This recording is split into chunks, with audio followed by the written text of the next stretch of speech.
सद्गुरु समझा रहे हैं कि ब्रह्मचर्य का अर्थ कोई बड़ा कदम उठाना नहीं है, बस उन्हें वैसे ही रहना है जैसे जीवन है, जैसे सृष्टिकर्ता ने आपको बनाया है। प्रश्न। नमस्कारम सद्गुरु, ब्रह्मचर्य के मार्ग पर क्या करना पड़ता है और किसी को कैसे मालूम हो कि वह उसके योग्य है कि नहीं? सद्गुरु कहते हैं,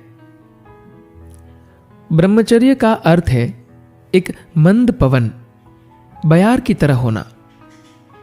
इसका मतलब है कि आप कहीं पर भी ठहरते नहीं हैं। हवा हर जगह जाती है, लेकिन हम नहीं जानते कि इस समय यह कहां से आ रही है। इसने अभी समुद्र को पार किया और यहां आई। यह अभी यहां है और अब आगे बह रही है। ब्रह्मचर्य का अर्थ है बस जीवन होना, वैसे जीना जैसे आप जन्मे थे, अकेले। अगर आपकी मां ने जुड़वा बच्चे को भी जन्म दिया था तो भी आप तो अकेले ही आए थे। ब्रह्मचर्य का अर्थ है दिव्यता से अत्यंत निकटता से जुड़ना और वैसे ही जीना। ब्रह्मचर्य कोई महान कदम नहीं है, यह तो बस वैसे ही रहना है जैसे जीवन है। शादी विवाह एक बड़ा कदम है। आप कुछ बहुत बड़ा करने का प्रयत्न कर रहे हैं। कम से कम लोगों को तो ऐसा ही लगता है। ब्रह्मचर्य का अर्थ है आपने कुछ नहीं किया। अपने जीवन को आपने वैसे ही घटित होने दिया जैसे रचनाकार ने आपको बनाया। आप इसमें से कुछ और नहीं बनाते, तो इसमें कोई कदम नहीं उठाना है। अगर आप कुछ नहीं करते तो आप ब्रह्मचारी है। लेकिन इसके लिए साधना है, अभ्यास है, अनुशासन है। वो सब किस लिए है?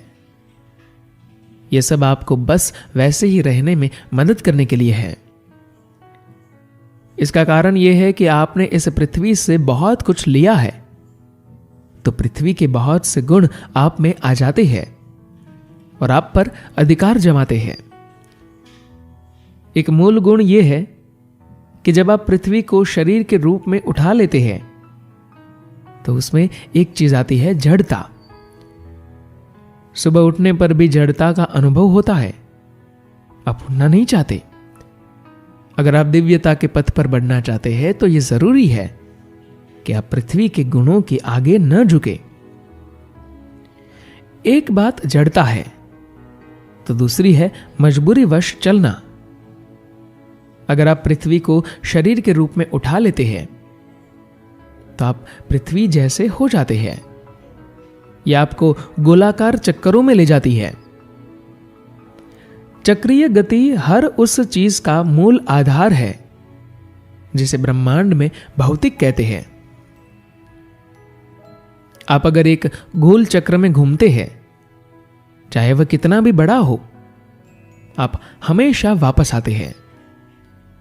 चाहे कोई आपको वापस न बुलाए।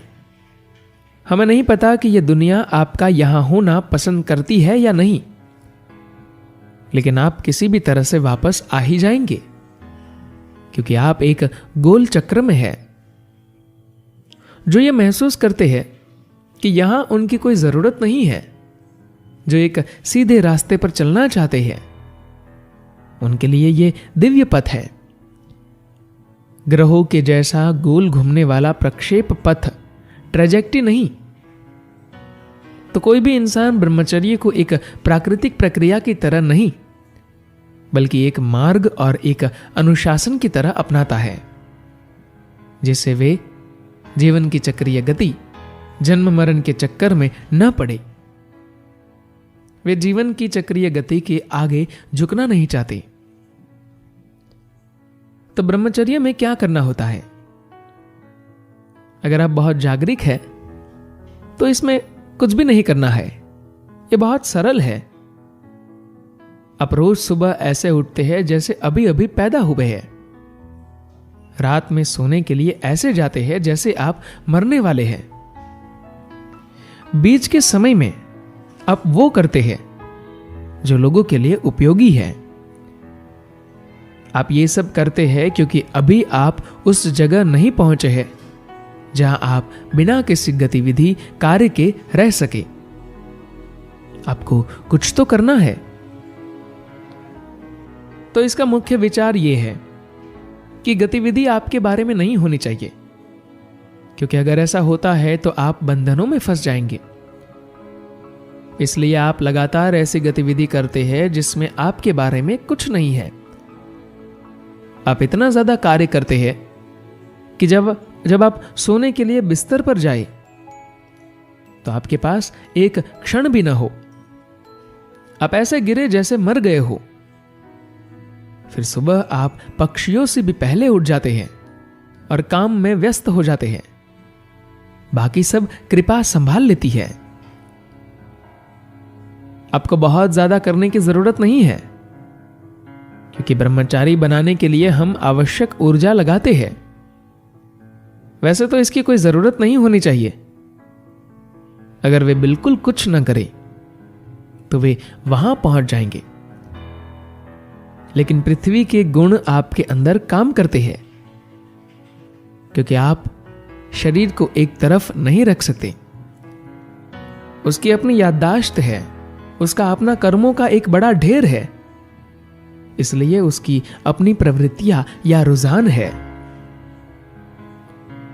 ये प्रवृत्तियां आपके अस्तित्व का स्वाभाविक भाग नहीं है, लेकिन यह शरीर जो एक वाहन की तरह है, उसकी अपनी प्रवृत्तियां होती है। मान लीजिए कि आप एक कार चला रहे हैं जिसकी कुछ भाग सीध में नहीं है, तो आपको उसे सीधा करना होगा, वरना वह एक तरफ झुकती ही रहेगी। तो हमारे शरीर में भी सीध की ऐसी ही समस्या होती है, और यह शरीर भी हमेशा किसी एक तरफ झुकना चाहता है। घूमना या झुकना शुरू करने के बाद यह अपना चक्र पूरा करता है। बस समय कम या ज्यादा लग सकता है, लेकिन क्योंकि इसे यह करने में कुछ समय लगता है और आपकी जागरूकता कुछ ज्यादा नहीं होती, तो जब भी आप किसी बिंदु से दोबारा गुजरते हैं तो वो आपको नया लगता है। अगर आप कहीं पर दोपहर में बैठे हो तो वो जगह आपको एक खास तरह से दिखेगी।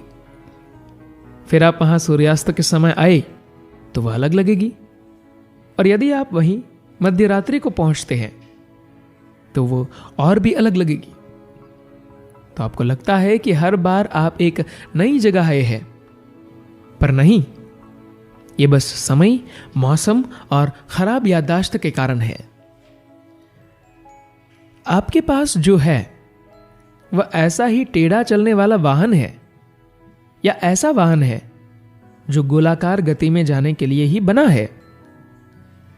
आप चाहे 12 वर्ष की चक्रीय गति में हो या 3 महीने की, अंतर सिर्फ पागलपन की मात्रा का है कि यह कितना प्रतिशत है।